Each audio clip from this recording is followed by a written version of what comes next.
Alright you guys, if you're looking for a wave maker for your Nano tank, then this is the video for you. Today I'm going to be going over the Hygger HG951 wave maker. Now this wave maker has a ton of features and it doesn't break the bank.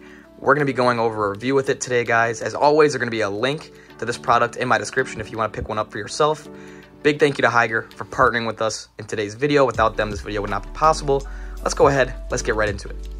So before we get this wave maker in the tank guys, let's go ahead, let's do a quick unboxing. As you guys can see here are some stats of this wave maker. Water flow 1600 gallons per hour, which is pretty good. And then as you can see, we have 3 to 25 gallon aquariums, so perfect for our application here for nano tanks. You can see some of the product features in there as well. Mimic ocean waves. You got, quiet operation. It's a mini design, of course, for nano tanks. Magnetic mount, which I absolutely love. You don't have to finick with any suction cups. And then suitable for fresh and salt water, so anyone can use this. Let's go ahead. I mean, if you're familiar with Hygger products, you know that they are always the top quality, but we can go ahead and get into this unboxing. And the nice thing about this wave maker, it is, of course, programmable. So I'm guessing, is this the display? Yeah, look at that. DC controller display. Looks absolutely great. Sleek design. Got the little buttons. They're not really buttons. They're just more of like a light touch, selector, which is awesome. Feels great. Let's go ahead. Let's grab out the actual power head itself. Look at how small this little guy is, but it does make, from what I've seen, and we're gonna find out, of course. Got a little baggie with some goodness in there. Look at those little zip ties, kind of cool. But yeah, this wave maker, it's super tiny. I mean, I don't have the biggest hands, and as you guys can see, it's tiny in my hands. Little magnet there, Hygger brand on the back, and I'm excited to try this guy out. We also have the little wave maker guard, so this is good if you have like any anemones or small fish in your tank. Oh, it comes with 2, perfect. So yeah, I absolutely love when they include these because you don't want to suck up an anemone or anything. But so this is everything that comes with the Hygger pump. Pretty standard stuff from Hygger here. You got the controller, you got the other side of the magnet that clips onto your power head here. You got the power head itself. Some little extra goodies here for mounting the DC controller, and as well as, like the little guards that go over the power head, which is awesome. And of course, you get the instructions and just a quick look through here. If you want to do like a quick rundown of the control panel, feel free to pause it, but you got the power, so 40, 60, 80, and 100%. You got different time ranges you can select. You got different wave modes and the wave frequency. So all that is super adjustable, which is awesome. And another thing I love about these Hygger power heads, and it kind of gives you a description about it, but you can take them apart pretty easily and service them. So if you ever need to clean them, you can pretty much break them down. That's all in this instruction manual, but I'm not going to bore you with those details. But yeah, this is everything that it comes with, and I'm personally excited to get this thing in the tank. It's going to be a big upgrade from the thing that we have right now. Now this is the big wave maker that I'm running before the Hygger pump, and I just wanted to give you a quick comparison before I put the Hygger wave maker in here. You guys can see this is a really big and ugly looking wave maker. It's kind of covered in coralline algae, so it's almost hard to see, but I mean, it's pretty weak. It's not putting out much flow. As you guys can see, like this toadstool is not happy, and like this whole GSP colony is really not moving. So we're gonna go ahead. I'm just gonna show you what the difference is with the Hygger one once I put it in here and program it and have it all set up.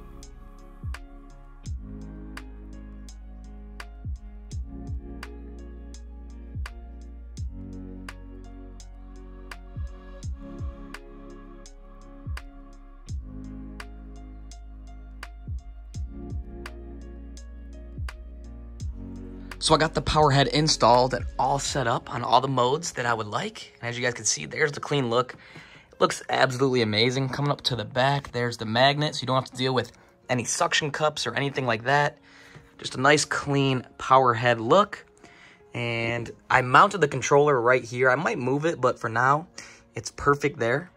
Now, for those of you that are wondering about the programmability and the customizability of this pump, I'm going to go ahead and go through that really quickly. So the first thing you'll probably notice is this little blue bar that's kind of on and then off. So that is actually your power head's flow. So as you guys can see, the power head's off, and then it ramps up, and it's back down, and then back up. So that is the flow that I have chosen. So it's kind of cool that it displays that, and you can actually look in your tank and see the wave maker doing that.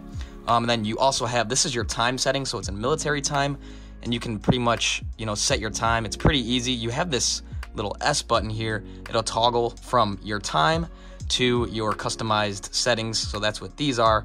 And all you want to do, so if you go back to the time, you just toggle between time and not time with this S button. And if you want to set the time, you just click the M, and then you will see your lights flash in order here. Just keep clicking the M button, and then eventually, there you go. And then, of course, you would click the plus button, but I have the time set, so right now it is 5:46. So that's pretty easy. And then if you want to go to the different modes, click the S button, and these are all the settings that I am running. So 5118. Basically, this first digit is the time of the day. So let me go ahead and bring up the instructions here. And so that first digit is the time range. As you guys can see, there's 5. So you have dawn, sunrise, daylight, sunset, and night. So you can basically, if you wanted a different flow rate for all 5 of these different times a day, you could. Like during the day, if you wanted it to be, the highest flow with a certain wave, you could set it. And then at nighttime, if you wanted things to kind of calm down, you could do that. But I'm just going to show you my settings here. So as you guys can see, it's the same deal as setting the time.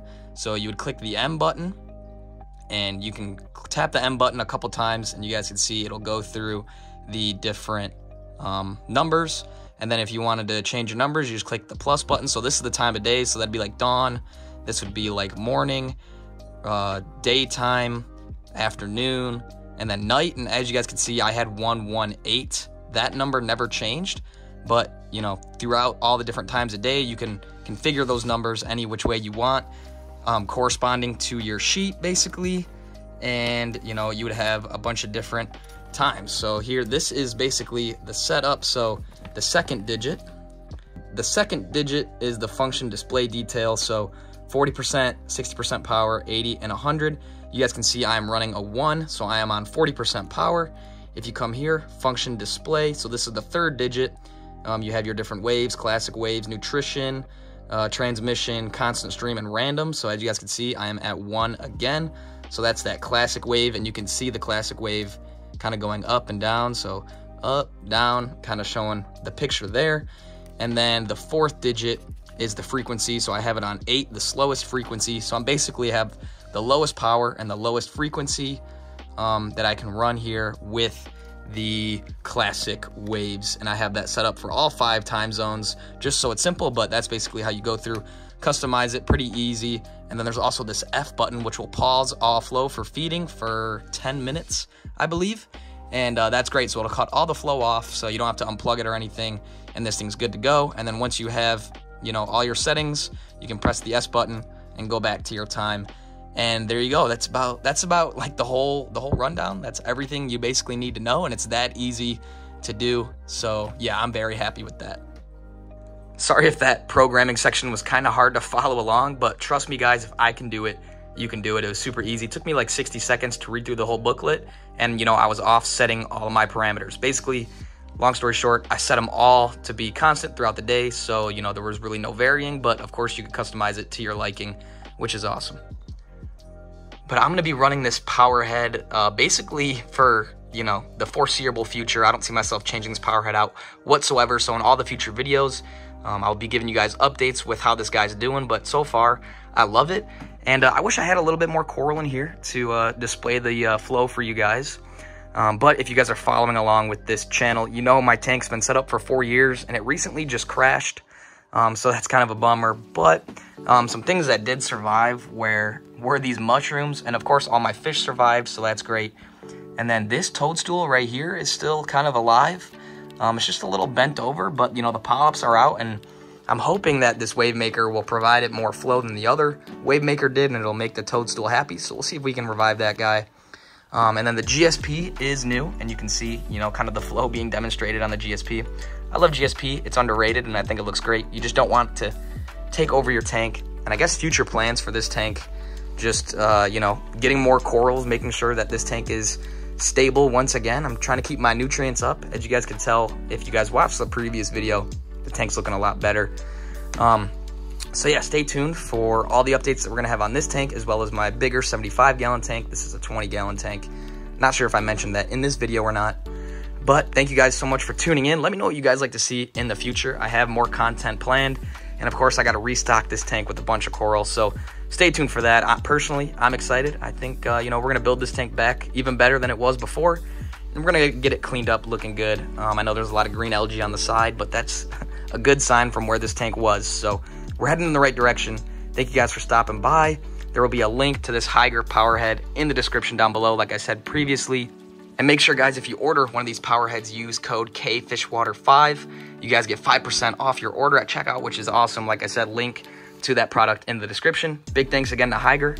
And thank you guys for stopping by and checking out my fish tank with me. And I'll see you guys in the next video.